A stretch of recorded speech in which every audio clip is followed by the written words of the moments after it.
It's now my pleasure to introduce Sifu Harinder Singh. He's a martial arts and Tai Chi master, defensive tactics instructor, thought leader, speaker, author, and high performance coach.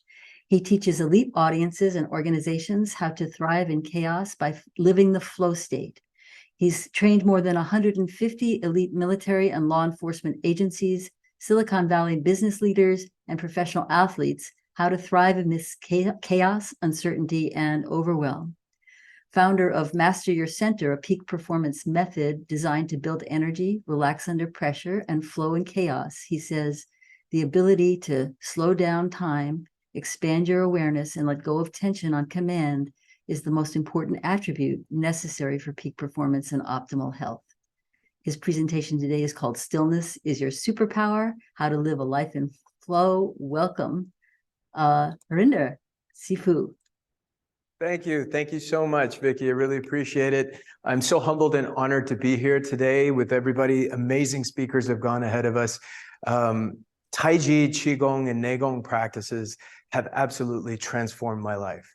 And I truly, humbly, and honestly believe that these practices are the true vehicle to express and develop human potential, also to discover the cause of our own ignorance, and also to unleash our superpowers of connectivity, creativity, and adaptability.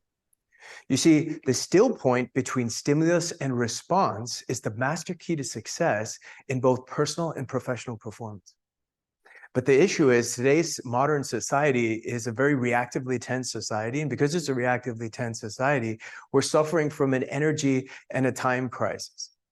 There never seems to be enough energy and there never seems to be enough time to be present at home and perform at work. How many of you have experienced that in your lives, right? To find that balance. Many of you here maybe are teachers or your experiences in day-to-day lives. You see it with your clients, with your students, and with yourself. Finding that balance is one of the most pivotal things. But because we don't have enough energy and time to be present at home and to be perform at work, we're living in this constant state of overwhelm, of exhaustion, of distraction. And that robs us from peace, from presence, from playfulness. And at the end of the day, when we think about it, we need a principles and process-oriented method to transform this tension, this reactive tension, into flow. So what I'd like to do today is share with you how you can use Tai Chi, Qigong, and Neigong practices to be able to master your center, find that center, move from that center, keep that center under pressure, recover it when you get knocked off, so that we can access the still point of creation. And that's where our superpowers of creativity, the ability to create solutions to problems, our superpowers of the ability to adapt and flow, and our superpowers of connectivity. That's when they all become available to us. So for the people I work with, I've had the distinct honor and pleasure of working with over 150, almost 200 military and government agencies, professional athletes, and many amazing martial arts masters, Tai Chi, Qigong masters. And at the end of the day, what happens is, for the people I work with, there is no time to think. They have to be right here, right now, in this moment. When bullets are flying by your head, you can't be worried about what's going on in the past. You can't be worried about what's happening in the future. You have to be right here, right now, in the still point between the past and the future. And you have to be able to make yourself comfortable in an uncomfortable situation by pausing, stepping back, taking a breath, expanding your awareness, and then making conscious choices. And now, whether you're military or you're a business or you're on the battlefield or your sports, or in our daily lives, this is where our energy exchange, our interactions with people, how we make our choices, how we make our decisions, it all comes down to it. So in every interaction that we have, this is what we bring. Which part of us do we bring to that interaction? So in the Tao, when you look in the Tao, I saw three things with stillness that were really quite fascinating to me, and they stuck out. So I wanted to bring them up for you. Number one, it says that stillness is the greatest achievement that you could achieve. Another one says that stillness is the master of unrest. And another one states that stillness is a spiritual state. So the spiritual state of stillness is the master of unrest. Now, what happens when we can enter that spiritual state of stillness, when we can enter that still point of time and space, we have access to our true power. And the alchemical definition of power is your ability to transform and change. And how powerful you are is how quickly you can transform and change. So that's what it comes to. But then the question becomes, how do we do this, right? That's where it all comes down to. So what I would like to do today is I would like to share with you a very simple but profound idea that was taught to me by my sifu, and in the unique experiences I've had working with different professionals and different masters, I found this was the master key to their success, and it's called the circles of mastery. I'm going to go over to my board here and share it with you.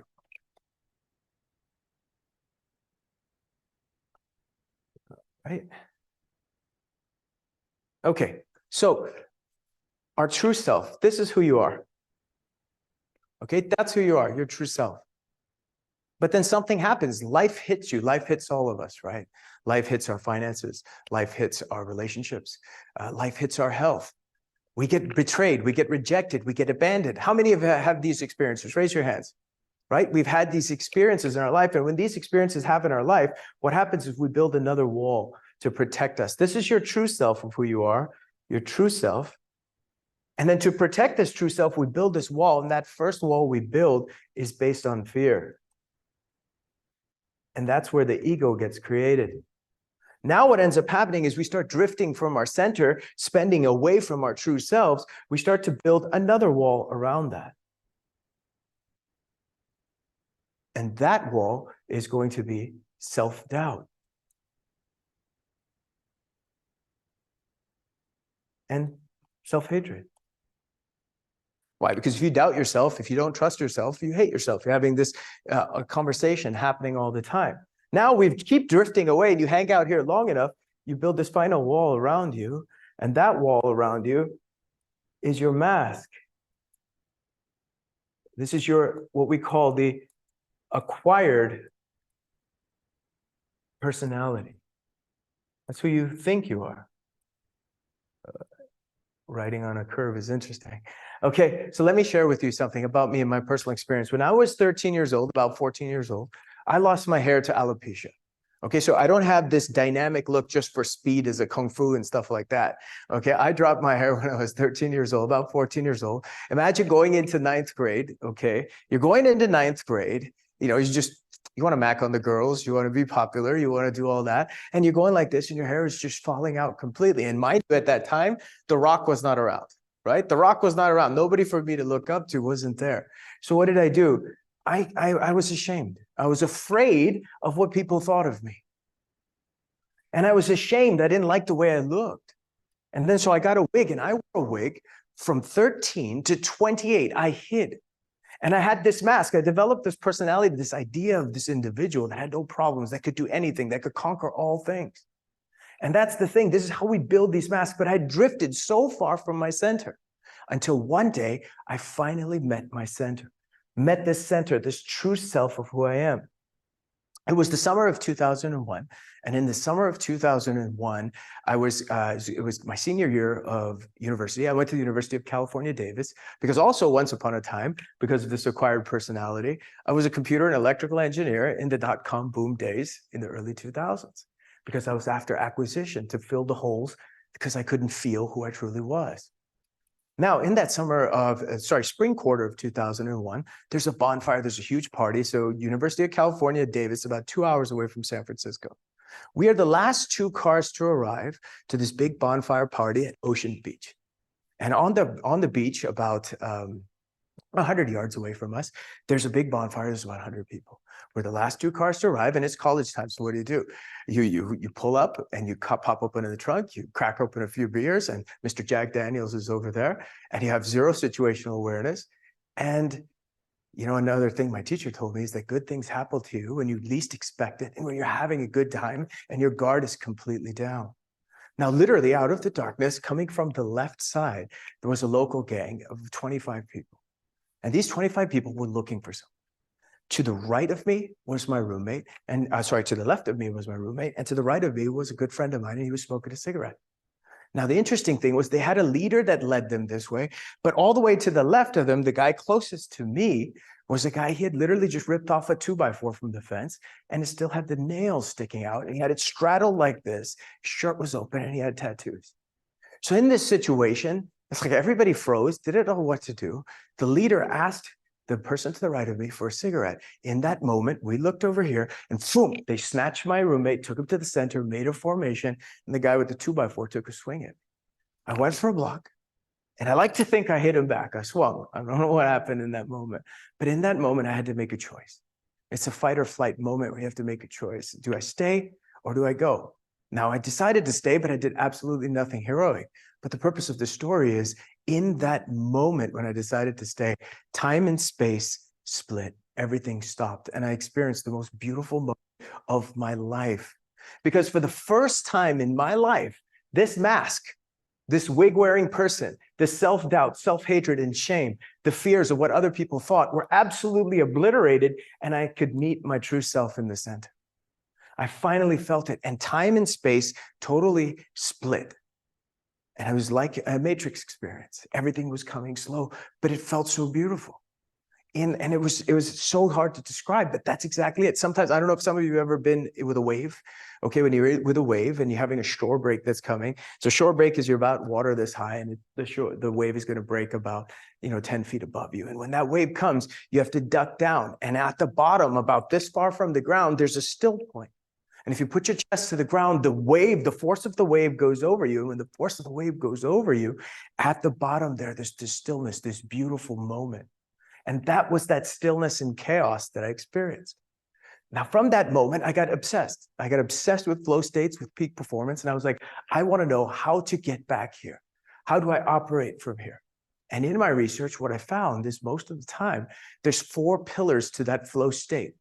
Okay, the first pillar is there's no more sense of self. There's no yip yap. There's no talk happening. And your mind is completely empty and you're just an observer. Number 2, time and space gets displaced. So for example, in a highly chaotic life and death type of a situation, or athletic situation, time starts to slow down. In a creative situation, you may be creating or connecting to your loved ones. 5, 6 hours seem like a few minutes. You guys ever experienced that, where you're connecting to somebody you love and you're having a good time? You're doing your practice, you're reading, maybe you're praying, you're creating, whatever you're doing, that all of a sudden you look up the clock and you're like, wow, 10 hours went by, but it felt like 10 minutes. So time gets displaced. The next thing that ends up happening is that it's absolutely effortless. In the middle of the storm, when they were hitting it, swinging at me, and I'm moving, mind you, I did absolutely nothing heroic. I didn't know what to do. I was moving. It looked much more like a rugby match than, when you see in a Kung Fu movie, everybody surrounds you and they all come one at a time. But it's absolutely effortless, the way that you're moving, the way that you're experiencing. And finally, last but not least, it's a rewarding experience. Now, what is the opposite of that? The opposite of that, we all have this enemy, this war within, this voice that tells us what we can, what we cannot do.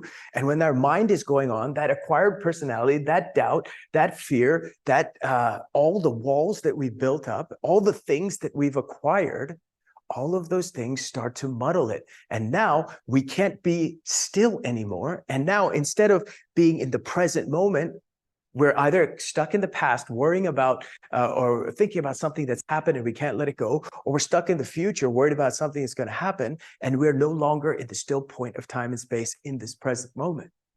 And now what ends up happening is that instead of this being an effortless experience, what do we end up having to do? We end up having to try so hard.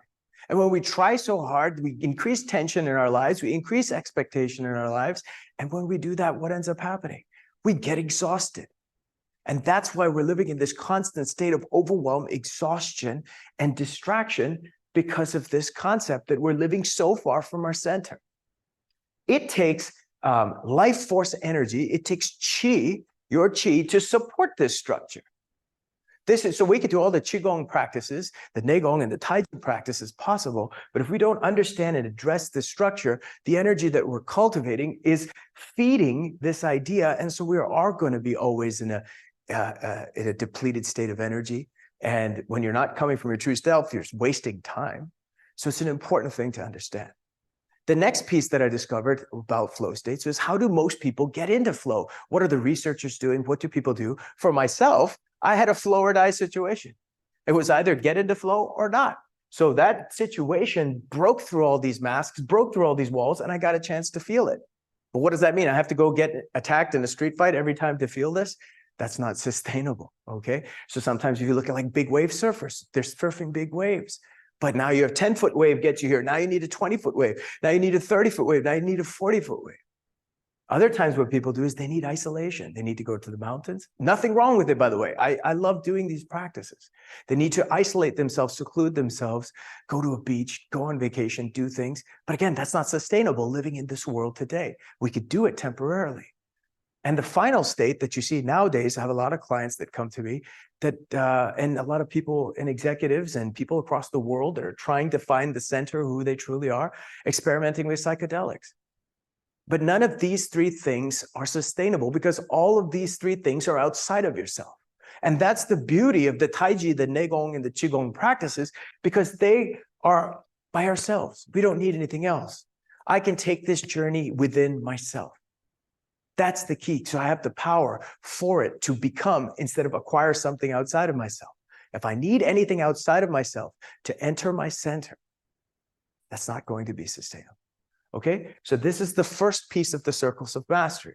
Now, the second thing is everything comes down in our lives and how do we interact with people, places, and things? Okay, so there's a law. So this is P, that's perception. All right, then you have E, which is your experience, and then you have A, that is the actions that you take. Now, the law that works, and this is a universal law, that the actions you take are going to depend on your perceptive experience.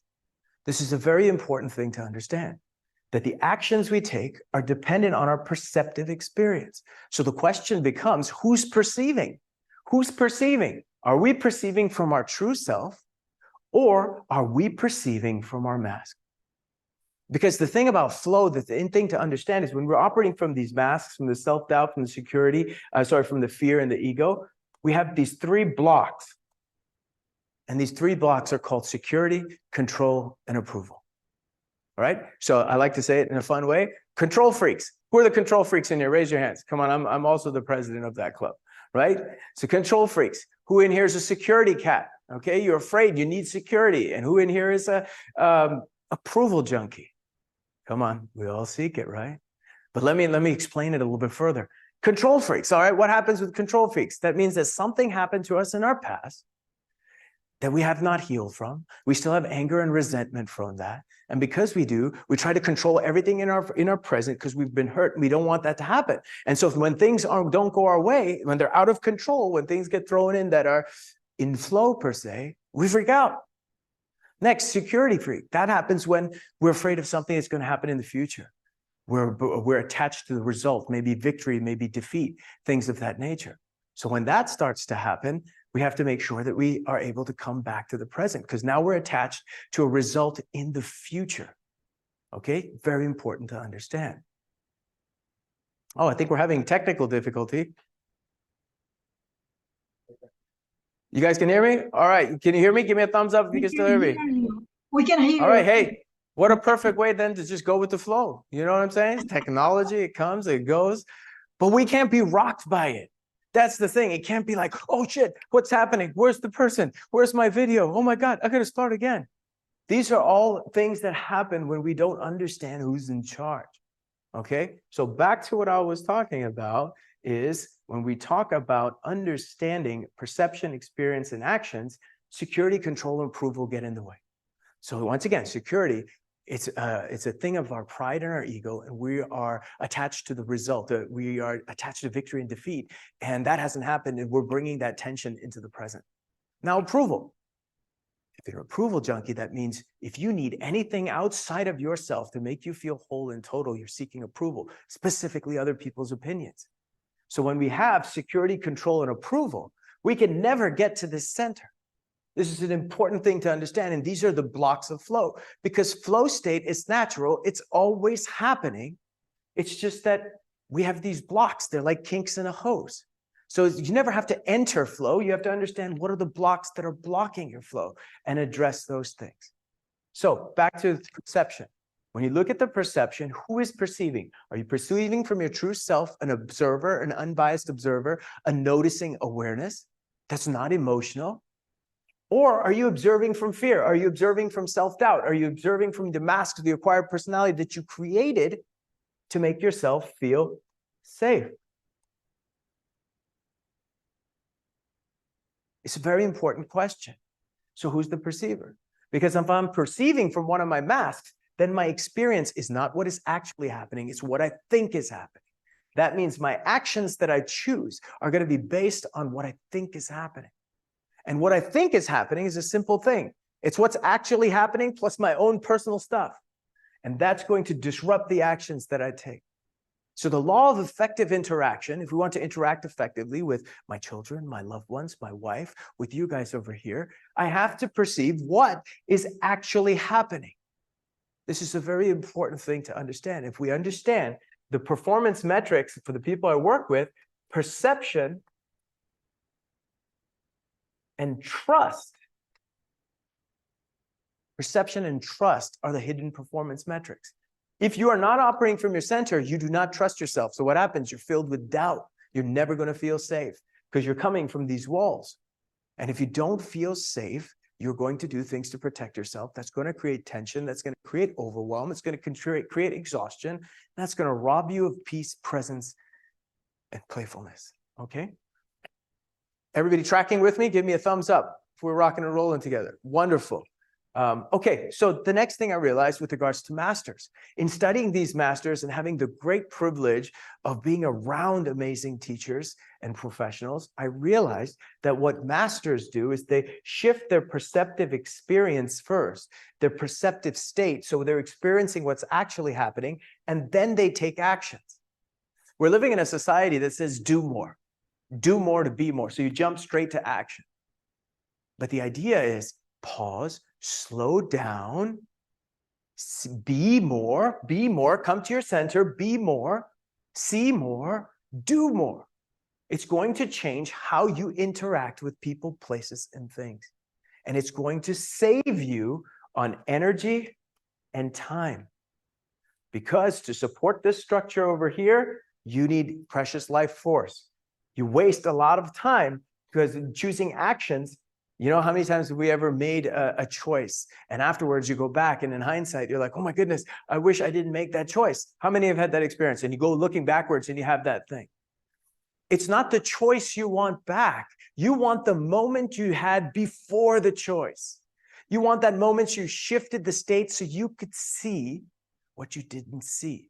Because these walls, these masks, they don't allow you to see what's actually happening. And that's what I noticed. Masters work their way in, destroying these masks to the center. And what masters do is that they shift their perceptive state, their experience is actual, and then they take their actions. Because when we do that, and we're coming from our center, now what happens is we have access to 3 types of perceptions. That's intuitive perception, that's kinesthetic perception, that's body feel. Empathetic perception, that's the ability to feel emotions. And intuitive, it's that knowing without knowing. How many times you guys ever had that sixth sense where you just knew? You just knew not to go around that corner. You just knew which action to take. Raise your hands if you guys are tracking with me. If you ever had that experience, you feel it and you know it. And then the opposite of that is because you're not feeling awareness. You're coming from being overwhelmed, you're exhausted, you're distracted, and then you just react. And when you react, you always want that back. And that's how we waste our life force. And this is how we waste time. Okay? So this is an important chart for you to see. It's called the Circles of Mastery. And what I noted is all the masters I've been, this is how they operate. And at the end of the day, what the best thing about it was they trusted themselves. They trusted themselves because they trusted the process they had to return to center, shift the perceptive state, to experience what's actually happening, and then take actions. And their choices were not marred by emotions, by patterns, by other people didn't have that control over it. Okay? All right, let's continue on. So now that we understand that, the next thing that I want you to think about is how do we do it? How do we train it, right? That becomes the next question. How do we train it? How do we shift these states? Okay, so before we do that, the key is that it's going to come down to understanding where is your center. That's the key thing. How do you master your center? Because we have to learn to build a relationship with our center. Because modern society has lost its relationship with their center. Because it's only through our center that we are going to get access to that stillness. So with regards to our center, what happens? Nothing in this world can be disassociated from your relationship with your center. So if you think back to any great interaction, I want everybody with me here to think of something wonderful that happened in your life, your first kiss, your baby being born, right? Hugging somebody you love. In that moment, you were in the center. Your mind wasn't going, you were feeling. You were right here, right now, in this moment. And then if you think about maybe the retakes you want back, the take agains you want back, those were the moments that we were off center. Now, the thing that happens is that when we're off center, it takes us precious energy and time to return to center before we make our choices. And that sometimes we don't have that time. And that makes performance issues and decisions you make a little bit difficult. Okay, so how we're going to do it is we have to learn to master our center. And when you master your center, let me first define the definition of mastery. Okay, the definition of mastery is the continuous change and transformation of the being.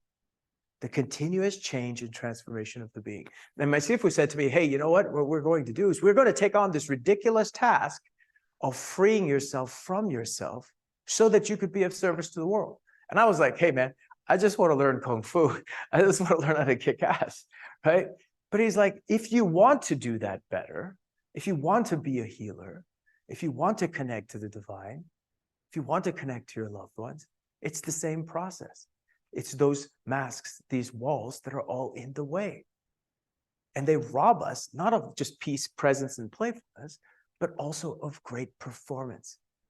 So it's a very important understanding to see of what is the sabotage way that gets in our way. So when you take about, and now before we jump into the actual training, I always want to start with why are we doing it? Not what are we doing, not what practice we're doing, not how we're going to do it, why are we doing it? And the reason I do Qigong practice, the why, my intention, my attention behind it, is because I am after transformation and change. I'm after studying myself and myself in a relationship and in an interaction with people, places, and things. And from there, I can go to what I do and how I do it. Because otherwise, I don't want to get to a point where I'm just collecting different types of Qigong, different types of meditations, and I have all of them, but I haven't changed. So it's an important consideration to have. Now, the next piece happens. So to master your center and access the still point of creation, we have to understand the three major things. That's your body, that's your breath, and that's your mind. Okay? So the body, we have to get the still point of the body. That's finding balance and harmony, flowing with gravity. Why? Tension goes in one direction. Tension rises, right? You get tensed up. Your respiration speeds up. Your heart rate speeds up. Your thoughts speed up. So we have to learn to relax down with gravity because relaxation flows down.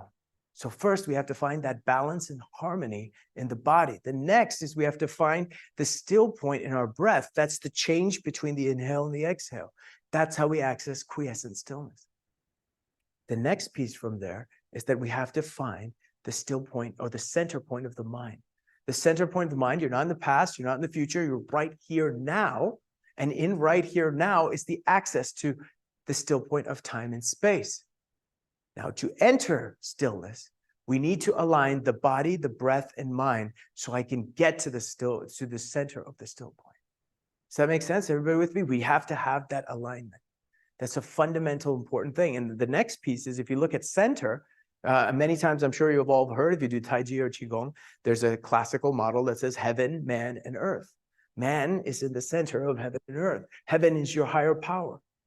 It's connecting up to something greater than yourself. Earth is relaxing down, pulling yourself down.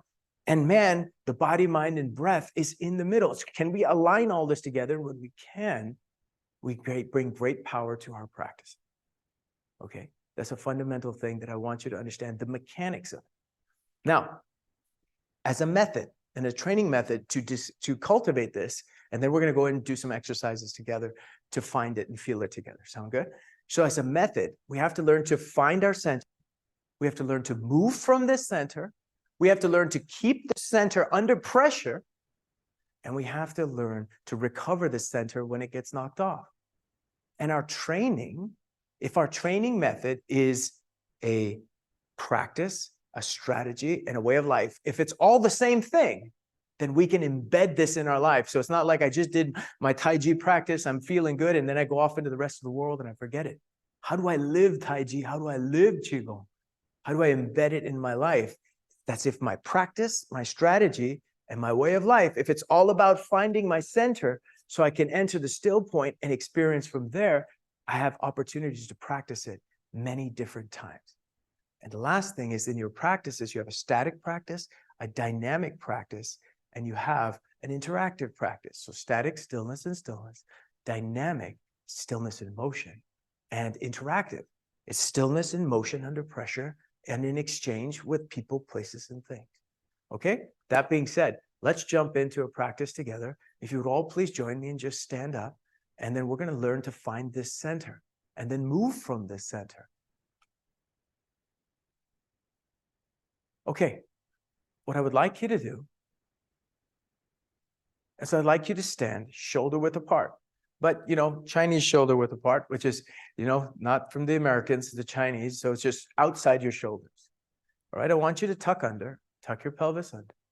And I want you to hollow your armpits slightly. All right, as you hollow your armpits, imagine that you're holding two little quail eggs there. And I want you to just imagine your fingers are just falling down to the ground like it's almost like a gunslinger pose. I'd like you to close your eyes and follow my voice.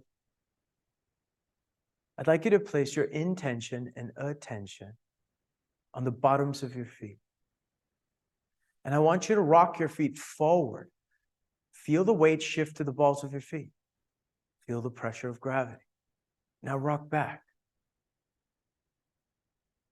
Feel the pressure on your heels. Rock forward slowly. Rock back. Now find the center in between the balls of the feet and the heel. Now put your intention and attention on the bottoms of your feet. And I want you to feel the bottoms of your feet falling down into the ground. Gravity's pulling you and you're falling down and you feel the pressure building.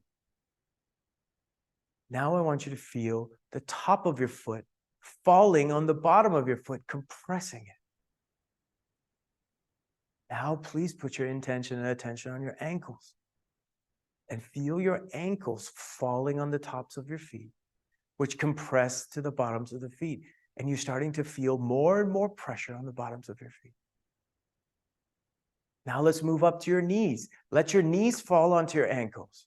Release the tension and let the bones stack. And as the knees fall on the ankles, they compress the ankles, which compresses the top of the foot, which compresses the bottom of the foot. It's like we're stacking plates. The bottom of the foot is the bottom plate, and the bottom plate bears all the pressure. But there's no muscles involved. We're just stacking the bones with gravity. Now let your hips fall onto your knees. Now the knees compress your ankles, which compress the top of the foot, which compresses the bottom of the foot. And while you're on your hips, do a quick check to make sure your pelvis is tucked under. Your anal sphincter is slightly closed, and the tongue is on the roof of your mouth. Now put your intention and attention on your dantian, your abdomen area. Gently fill it like a balloon, forward, back, left and right, up and down. Now feel the pressure of that balloon, filling, and let that balloon fall and compress your hips. It feels like a sack of flour. It compresses your hips, which compresses your knees, compresses the ankles, compresses the top of the foot, compresses the bottom of the foot as you're falling deep into the ground. Now put your intention and attention on your ribs and let your ribs fall on your dantian, which compresses your hips, then your knees, then the ankles, then the top of the foot, then the bottom of the foot. Feel gravity pulling you down. It's always acting on you. Now put your attention on your shoulders. Imagine that you let go of your shoulders and your ribs just caught your shoulders. And that continues the stack down. Shoulders compress the ribs, compress the dantian, compress the hips, the knees, the ankles, the top of the foot, and the bottom of the foot. Falling down. Put your attention on your elbows and feel them heavy. Heavy elbows being pulled down. And imagine your fingers and arms are empty. Feel the sensation of being pulled down. Let go of the tension and let it fall. Now put your attention on the top, the crown point of your head, and push up. Push the ceiling away as you're falling down. Use your imagination to push the ceiling away and feel the very real sensation of relaxation pulling you down. Fall as you get pulled up. Feel the separation. Feel the center, that you are in the center of heaven and earth. Now let's put your attention on your breathing. What I'd like you to do is inhale into your belly for a count of 3. 1, 2, 3. Now continue inhaling in your chest. 4, 5, 6. Pause. Exhale from your chest first. 1, 2, 3. Now exhale from your belly. 4, 5, 6. Inhale belly. 1, 2, 3. Inhale chest. 4, 5, 6. Exhale the chest first. 1, 2, 3. Then exhale the belly. 4, 5, 6. Feel this rhythm flow. Fill the dantian, fill the abdomen. Like a water, fill the chest. Now pause slightly. Feel the still point. Now let go. Feel the wave leave the chest. Feel the wave leave the belly. As you practice a 3 count, belly 1, 2, 3, chest 4, 5, 6. Pause. Let go of the chest. 1, 2, 3. Let go of the belly. 4, 5, 6.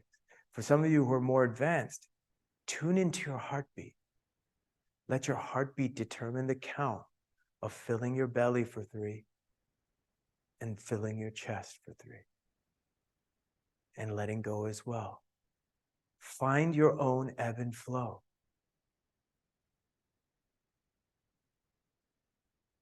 Feel the center of the body being in balance and harmony. The mind right here, right now.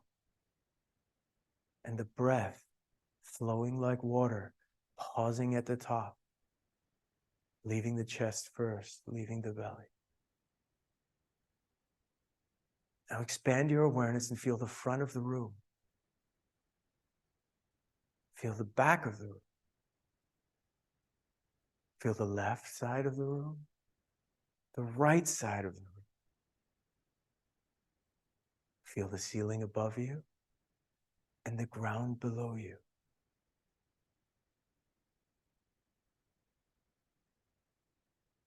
Welcome home. Now I want you to slowly open your eyes, and we're going to do a moving practice. Right here, we're not going to move our feet, just our arms. And what I want you to do is going to be interactive, so you're going to follow me.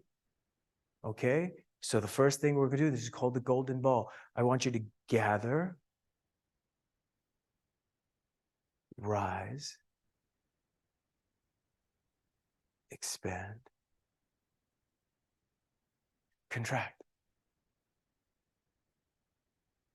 Flow the hands in. Flow the hands out. Let it fall. And disperse. These are the 8 ways energy moves. Gather, inhale. Exhale as the hands rise. Inhale as you expand out. Exhale as they come together. Inhale, bring the hands in. Exhale, push it out.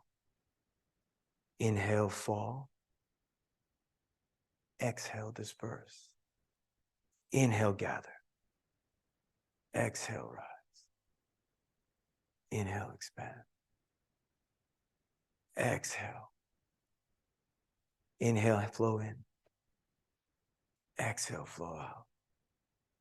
Feel it fall. Go to the side. Now I want you to imagine you're inside an aquarium, okay? Filled with air. 1, feel the air particles move as you rise. As you expand, feel you pushing those air particles away. More like you're in water. Your hands are swimming in air. But at the same time, keep the sensation of falling with gravity. Gather, rise, expand, contract, flow in, flow out, fall, disperse. Now we're going to work on the still point, which is the change between the movements, okay? Gather. There's a change, drop and release. Rise. The change, drop and release. Expand. The change, drop and release. The pauses. The change, pause, drop and release. The pause, drop and push forward. The pause, boom. Play the still points. And in the still points, inhale, pause and release tension. You see the rise. Pause and release tension. Expand. Pause and release, come back. Pause and release, flow in. Pause and release, flow out. Pause and release, let it go, let gravity pull you. Pause and release. One more time, inhale. Feel the change, boom. The change, boom. The change, boom. The change, boom. The change, boom. The change, boom. And the change, boom. So please have a seat. And my time is almost up, and I want to wrap it up for you. So the next thing becomes, how can we make this applicable in our day-to-day lives, so when stress and tension hits us, we don't have to say, time out, let me go do my Qigong practice and come back, right? It can't be like somebody's about to do something and be like, hold on, time out, let me do my Tai Chi, get in the right state, and can I come back, okay? So let's make it practical. And something I call the stand strong and pause challenge. What we need to do is, if we want to live as stillness as a strategy, as a practice and a way of life, we need to institute it into our life. And to do that, what I like most of my clients and students to do, and I say, set 5 alarms throughout the day. Okay, set 5 alarms throughout the day for 3 to 5 minutes. That's it. And those are pauses that when those alarms go off, you say, time out, stop the world. You take a step back to go back to your center. So institute these in your day. And even if you try it for 5 days, you'll feel a profound difference. And if not, you could call my BS. Okay, that's the deal. So, but that's the thing. Put it into your day for 5 minutes to about 3 minutes, and 5 times a day. Introduce pauses in. The next piece of this challenge that's really important: introduce pauses in your interactions. Okay, so what I mean by that? Somebody says something to you. An event happens. There's some kind of a stimulus. Practice introducing a timeout, a pause. Take a step back. Take in a breath. Relax down. Then expand your awareness out. And now choose a response. And there's a very amazing mantra. One of the fantastic speakers who spoke yesterday, the maestro Dr. Diego San Miguel, shared with me. It's called, "It's not necessary to react." Because it's not necessary to react. But we have to make this a way of life. So what I do is I catch myself, how many times and how many interactions did I do this 5-step thing of time out, step back, take in a breath, slow down, expand my awareness, and make a choice. Choose a response. Because if I don't do that, I'm going to be reacting from one of my patterns that I've picked up along the way. And if we want to supercharge it one more, your response, ask yourself, are you choosing this response out of security, control, and approval? And if you are, you have an opportunity there to change the programming, change the result, to change the future, to change how you interact. So a 5x5 challenge is very simple. 5 alarms, 3 to 5 minutes. Pause, time out, get yourself away, stand, get in touch with gravity, Flow down, get in with your heart, find the center of the body, the mind, and the breath. Put the body in balance and harmony. The center of the breath, the center of time and space. Start training yourself to do that. And then start instituting pauses in your interactions. And when you do that, you're going to see different changes. You're going to have access to a new reality of your experience. And the last thing I'm going to leave you with before we open up to questions, because my 45 minutes just came up, is the following. What is the point of the stillness practice ultimately? If we can address, of course, the energy and the time crisis, there's a greater crisis that most people never get to address, and that's a meaning crisis. You can have all the things in the world, but there's always something missing. There's always a longing for something more. That's the meaning crisis, but most people never get a chance to address it because they're suffering from the energy and time. But when you can come to the still point, the center, there's a great saying that says, be still and know that I am God. Be still and know that I am the divine. Be still and know that I am the Tao. Be still and know whatever your higher power is. This is not a religious thing. This is a center thing. Come back to your center. Reconnect up to your creator, to your higher power, and find out why you're here. That is the ultimate superpower that you could ever have. Because when you're in that connection to the center, there is no more doubt. There is no more fear. There is no more overwhelm. There's no more exhaustion. All there is peace, presence, and playfulness, safety and trust. We all have unique gifts, and those gifts are to be given. But we have to work through our own stuff, free ourselves from ourselves so we can get to the center, connect up, find out our mission field of why we're here, get access to our gifts so we can give them away, because it's not about us. It never was. And when we could realize that, and you connect up, relax down, expand out, you will be absolutely fearless. And nothing and no one could take that away from you. Thank you very much. Thank you so much. Well, come forward and let's go ahead and open up the Q&A.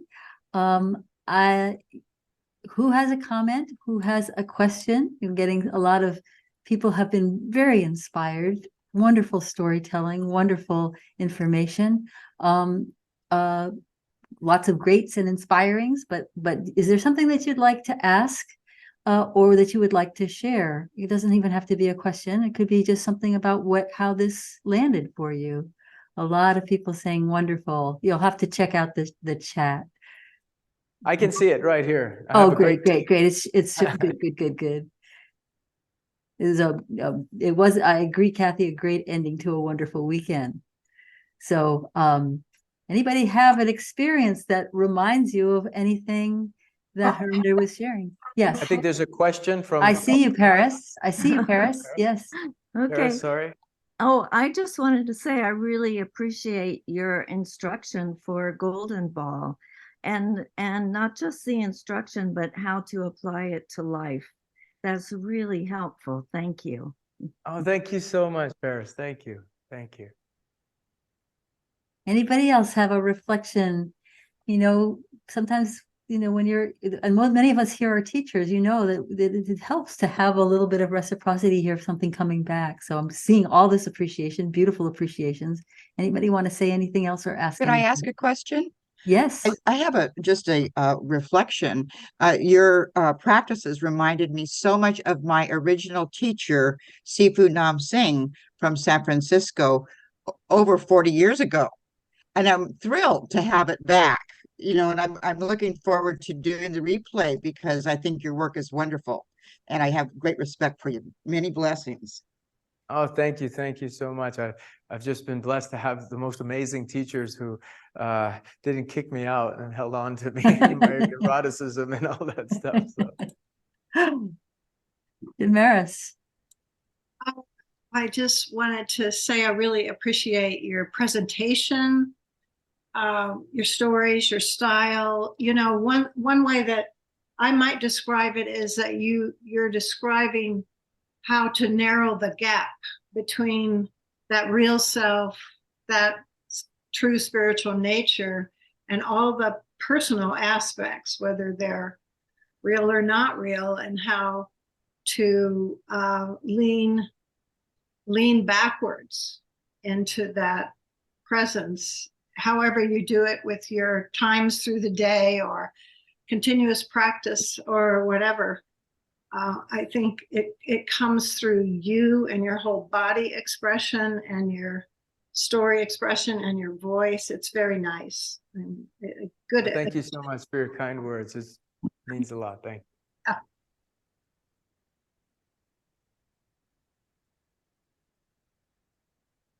Yeah, I think you've got a TED Talk in you here. So I gave a TED Talk actually for those I of you can imagine that you would be a TED speaker. Yes. Yes. 10 years ago. So it Oh, was, well, time for another. yeah, I think maybe that's a good idea. Contact information. Carolina, There would was you one put- more question. I think Rose Yes. had a question. Yes, contact information. Please, Carolina, put that in the chat. And yes, Rose. Yes. Hi, this was an amazing presentation. I'm really grateful that you were here. I know you've worked with a lot of military. Have you ever thought of working, and I didn't read everything about your bio, with children or teenagers? I think you'd be a fantastic role model for them, because I think that, you know, a lot of us who've experienced life, we love to hear these things and we're always learning, but people who are young and easily influenced, you'd be a fantastic role model. So I hope that if you don't do it now, if you could expand into that, you know, and work directly with young people. So just wanted to share. Thank you so much. Yes, we have, I have a lot of students of mine that run schools, and those schools, they teach children in there, and they have like hundreds of students who are children. And this is our main philosophy that we teach them, that martial arts is not truly about punching and kicking and choking and stabbing. It's fun maybe, but that's not the true thing. It's really the art of fighting without fighting, because if I can win this war within that's always going on, then everything else is a piece of cake.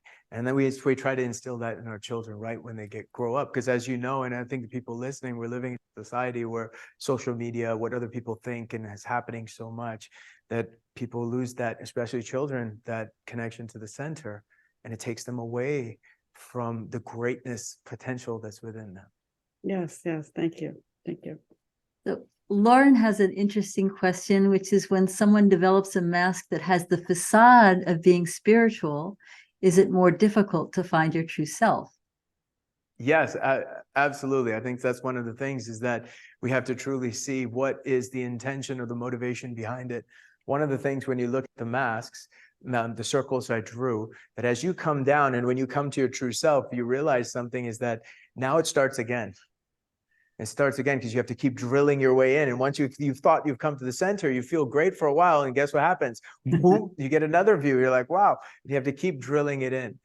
The key thing begins that, you know, when you develop this mask that's I'm a spiritual person. Most spiritual people I know don't really say that they're spiritual or that they're woke. They just go out there and they serve. They give without taking. The true, what I've seen of great spiritual leaders is they give, because that's what giving is about, without taking, not even taking a thank you. Sometimes you say to somebody, come on, it's happened to all of us. You say, hey, I love you. And you're waiting for an I love you back. And even the I love you gave to somebody who's waiting to take back, oh, you didn't say I love you back. What do you mean? I mean, all of these things show up in our lives. And I think from a spiritual perspective, that dying is the thing that's painful to those need to be important. Power, significance, status, fame, money, all these things come in the way. And step by step, we get closer and closer. And we have to keep tearing it away, keep letting it go, till we keep coming closer and closer and closer, till you are connected up. So you're connected up to your higher power. And once you're there, you know. Because if you look at our training, all of us. I love being here because I don't have to convince you guys. Normally I'm in different places where I got to hide the teachings, right? But when you look at it, it's a path of what? Knowledge, wisdom, and understanding. Knowledge is information. Wisdom is time with that information. Then comes understanding. Now you know without knowing, and you know for sure. You know what I'm saying? You just know. But until you know, you're going to have those trust issues. You're going to have those doubts. You're going to have those fears. So you have to keep working through that, working through that till you get there. And that's the beauty of this. There is no destination in this practice. There is no destination or end result of mastery. It's just continuous change and transformation of the being. So every day, it's like, what are we going to do today? Who are we going to let go today? You know? And I think that's such a powerful thing, that there's no end to this wonderful, beautiful change and transformation. Beautiful closing remarks. Thank you so much. I really appreciate you.